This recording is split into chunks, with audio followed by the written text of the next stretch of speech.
Hello everyone, it is Justice and I'm moving into a new insert. So let's chat.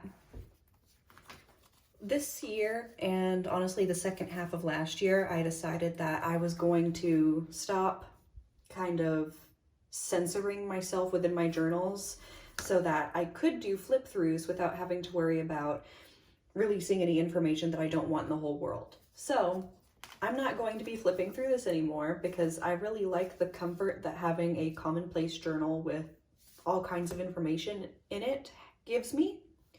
But I will be talking about my experience moving into a new journal and everything associated with that, because there's something cathartic in actually completing a book from front to back and then moving into another one. This is the 013 insert from Traveler's Company. It is the lightweight paper. And honestly, hold on, let me see if I have the little sheet that says how many sheets are actually in it. Yes, and there's nothing wild on this page.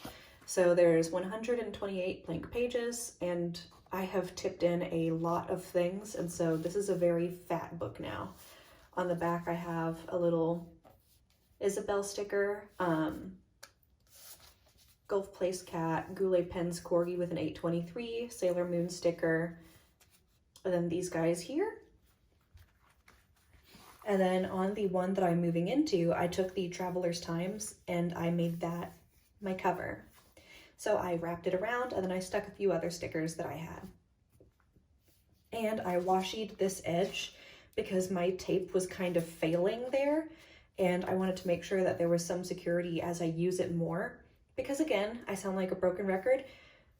I wear things out a lot, and so with a journal that's going to be coming with me for the next month, 2 months, who knows, I want this edge to be nice and secure. I've also started numbering my journals as I start them versus finish them.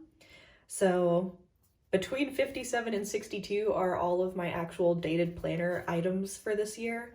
So this will actually be my second diary per se. This is also the 013 insert, so they are exactly the same for the inside.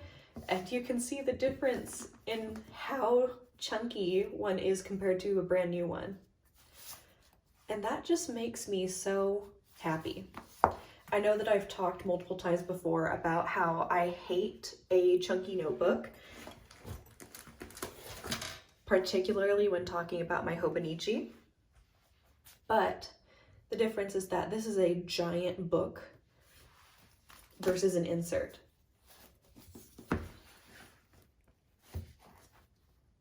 I don't know why it bothers me less when it's in an insert versus a book, but it does. Can't tell you what's happening in my brain there, but I can tell you that a chunky insert is pleasing to me, a chunky full-on notebook, less pleasing. It's also just fun for me to just see the difference in width.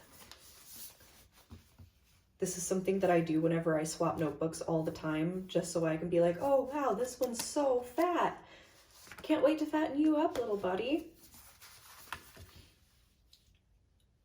And as I mentioned before, as far as contents, this is more like a commonplace book for me now. So along with general thought processing that I would do in a standard diary, I've also been using this for whenever I am studying, for writing down any recipes that I find, anything that I want to tip in that is particularly fun or really represents where I am in life.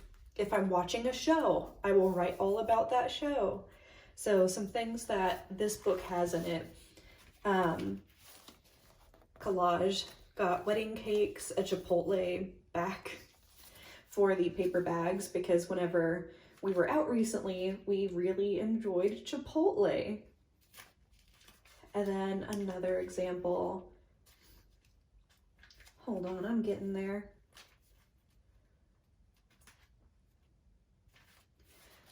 This page. I took actual pages and pages and pages just trying to figure out what in the world the Five Nights at Freddy's timeline is, and so I ended up just taking notes from a video And I'll actually link the video below in case you're curious as to what it was. It doesn't really matter. I didn't make it. I don't know the person who made it, but I definitely watched the whole thing. It was well over an hour, and took notes on it. So that's another example of how I actually use my book. It is kind of funny, kind of not. Doodling. Trying to get back into drawing, because that's something where if you are someone that draws or once drew, you kind of lose it. And so here, this side bled through just a little bit. I was using a new dip pen and trying to figure out how to get your lines more similar. Another doodle. This time I kept the page empty because I didn't want to harm this one doll. And I think that's it for what I'm just going to share, because I don't feel like going through and finding really anything else.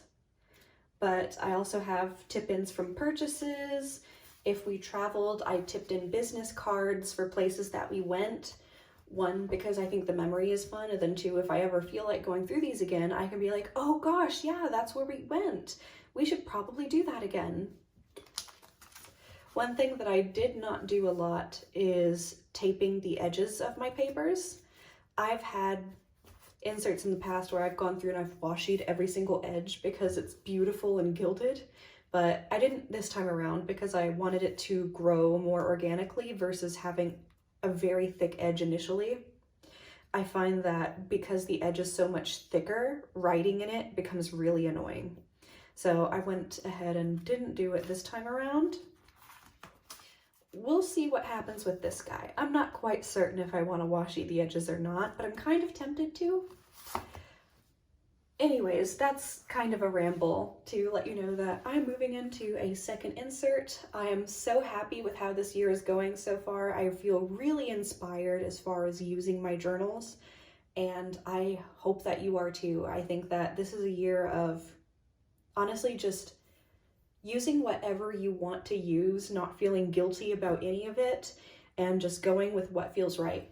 I think that as much as I can dwell on it, and as much as I'm sure that you guys dwell on it, there is no right or wrong. Just stick your pen to paper and go. Any movement forward is progress, even if you may like fall in a few ditches, go in a few holes.